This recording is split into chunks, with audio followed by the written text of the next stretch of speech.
ایک شخص نے بازار میں دیکھا کہ ایک شخص اپنا غلام بیچ رہا ہے اور یہ آواز بھی لگا رہا ہے کہ یہ بہت اچھا غلام ہے، اس کے اندر اس کے علاوہ کوئی اور برائی نہیں ہے کہ یہ کبھی کبھی چغلی کرتا ہے۔ کسی شخص نے یہ آواز سنی، اس نے سوچا کہ یہ تو کوئی برائی نہیں ہے، چغلی کرنا تو عام سی بات ہے، تو اس میں کیا خرابی ہے، اس غلام کو خرید لینا چاہیے۔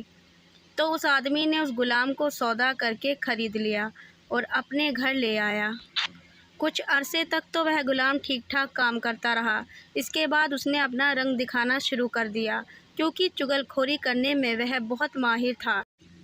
اس لیے اس نے چغل خوری کے اندر اپنا کرتب دکھلایا اور اس میں سب سے پہلے وہ اپنے مالک کے پاس گیا، اسے جا کر کہا کہ آپ کے شوہر جو میرے آقا ہیں وہ کوئی اور عورتوں سے تعلق رکھتے ہیں اور اس کے پاس آتے جاتے بھی ہیں، بہت جلد وہ آپ کو چھوڑ کر اس سے شادی کر لیں گے اور میں آپ کی بھلائی کے لیے ہی بتا رہا ہوں، یہ بات کسی اور کو مت بتانا۔ یہ بات سن کر اس کی بیوی بہت گھبرائی اور پریشان ہو گئی۔ پھر غلام نے ہی اس کی پریشانی کا علاج بتایا اور اس نے کہا میرے پاس ایک ترکیب ہے، کہو تو میں آپ کو بتا دوں اور تم اس ترکیب پر عمل کر لو۔ تو ملکہ نے کہا ٹھیک ہے، بتاؤ۔ تو اس غلام نے کہا کہ جب آپ کا پتی سو جائے تو اس کی داڑھی کے 1-2 بال کاٹ کر اپنے پاس رکھ لینا، پھر دیکھنا کیا ہوتا ہے، پھر وہ ہمیشہ تمہارے ہو کر رہیں گے، کبھی بھی دوسری عورت کی طرف نظر نہیں اٹھائیں گے۔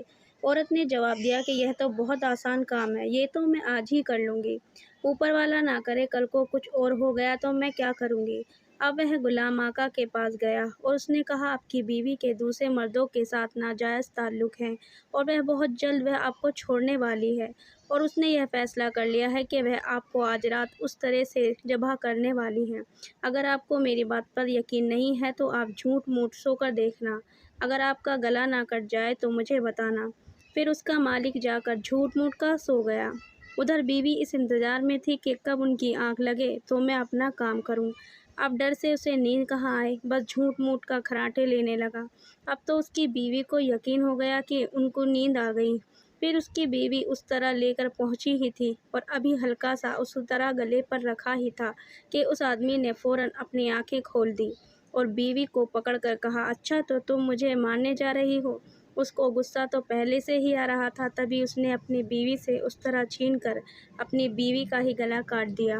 جب بیوی کے خاندان والوں کو پتہ چلا کہ اس کے شوہر نے اپنی بیٹی کو قتل کر دیا، اب شوہر کے خاندان والے بھی آ گئے، پھر دونوں خاندانوں میں خوب جھگڑا ہوا اور بس لوگ مارے گئے۔ تو دوستو آپ نے دیکھا کہ اس غلام نے ذرا سی چغلی سے کس طرح سے دونوں پریواروں کو ختم کر دیا۔ دوستو چغلی کرنا ایک بہت بری بات ہے، اس لیے ایسے لوگوں سے ہمیشہ بچ کر رہنا چاہیے۔ ویڈیو اچھی لگی تو وہ لائک، شیئر اینڈ سبسکرائب ضرور کریں۔